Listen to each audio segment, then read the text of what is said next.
Bienvenidos a un nuevo análisis. Hoy vamos a meternos de lleno en la que, sin lugar a dudas, se considera la victoria táctica más brillante de toda la historia militar. Nos trasladamos al verano del año 216 a.C., en pleno clímax de la Segunda Guerra Púnica, con Roma y Cartago frente a frente en un choque sin precedentes. Vamos a desgranar exactamente cómo se orquestó esta auténtica genialidad táctica y cómo cambió para siempre nuestra forma de entender la guerra. Y para entender realmente lo que estaba en juego en ese momento, fijaos en esta cifra: 85.000. Es una locura. Este es el ejército más gigantesco que la República Romana había logrado reunir hasta la fecha en el mundo antiguo.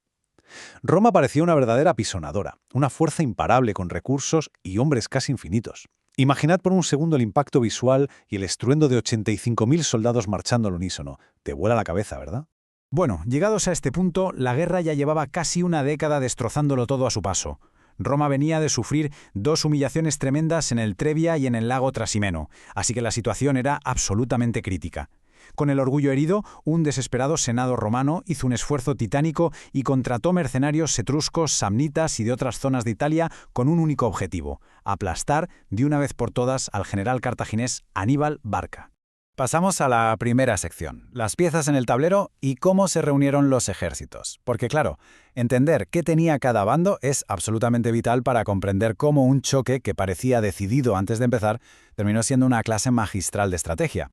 Si miramos los números totales, la inmensa superioridad de Roma salta a la vista al instante. Tenemos esos 85.000 romanos frente a unos 50.000 cartagineses en la campaña italiana. Es evidente que Aníbal no podía ir al choque frontal, habría sido un suicidio táctico. Tenía que depender pura y exclusivamente de su ingenio y no de la fuerza bruta para sobrevivir. Necesitaba fabricarse una ventaja estructural de la nada. Pero ojo, vamos a desglosar esos números porque aquí está la verdadera trampa. Sí, Roma tenía una ventaja aterradora en infantería, 70.000 frente a 40.000. Pero fijaos en las fuerzas montadas. Aníbal había reunido con muchísimo mimo a unos 10.000 jinetes de élite, frente a los escasos 6.000 de los rumanos. Esta asimetría, esta clara superioridad en caballería, iba a ser literalmente el eje sobre el que giraría toda la batalla.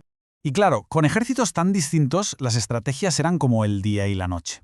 Los cónsules romanos, Varrón y Paulo, apostaron por lo seguro, un asalto frontal súper agresivo confiando en el inmenso peso de sus hombres.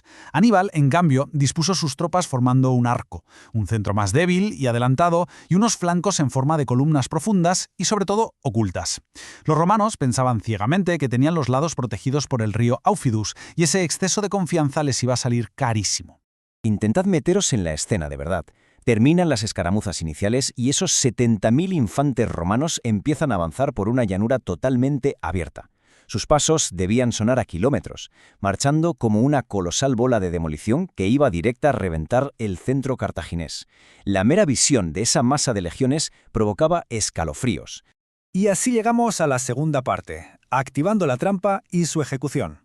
Y lo verdaderamente fascinante aquí es cómo Aníbal no luchó contra la fuerza de ese empuje romano, sino que la convirtió en su mejor arma, dictando el ritmo del campo de batalla.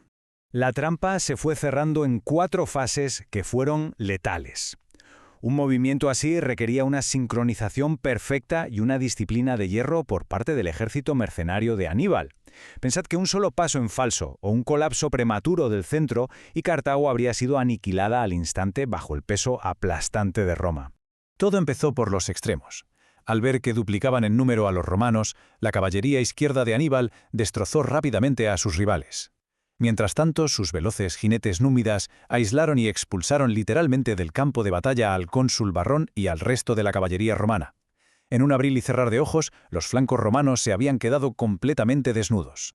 Y mientras la caballería huía, la infantería romana seguía empujando hacia adelante como locos, creyendo que estaban ganando. Pero aquí es donde entra la genialidad. Aníbal y su hermano Magón, peleando ahí en primera línea para mantener la moral, ordenaron a su infantería retroceder a propósito. Fueron cediendo terreno poco a poco, atrayendo a los romanos, que estaban ávidos de victoria, directo hacia el interior de su formación en arco, directo a las fauces del lobo. Y así es exactamente como se ejecuta de manual el legendario doble envolvimiento. Justo cuando el centro romano avanzó demasiado y cayó de lleno en la trampa, Aníbal dio la señal. Su infantería pesada, libia e ibérica, que estaba escondida, atacó desde los lados. Y para poner el último clavo en el ataúd, la caballería cartaginesa volvió de perseguir a los romanos y cerró la pinza por detrás. La maniobra táctica perfecta se había completado.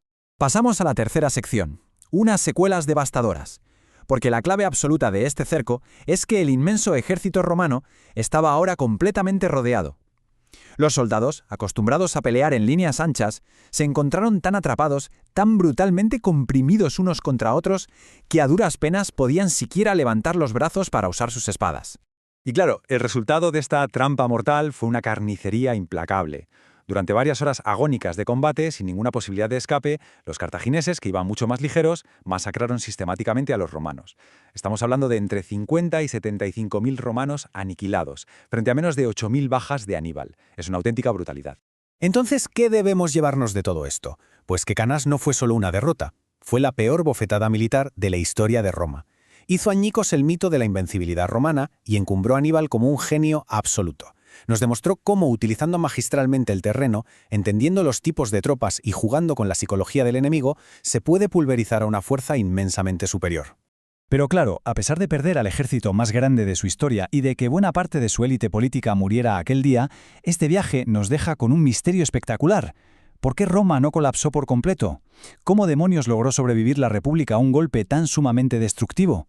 Ahí os dejo esa reflexión sobre lo increíblemente resistentes que pueden llegar a ser las instituciones. Hasta nuestro próximo análisis histórico, donde seguiremos descubriendo los secretos del pasado.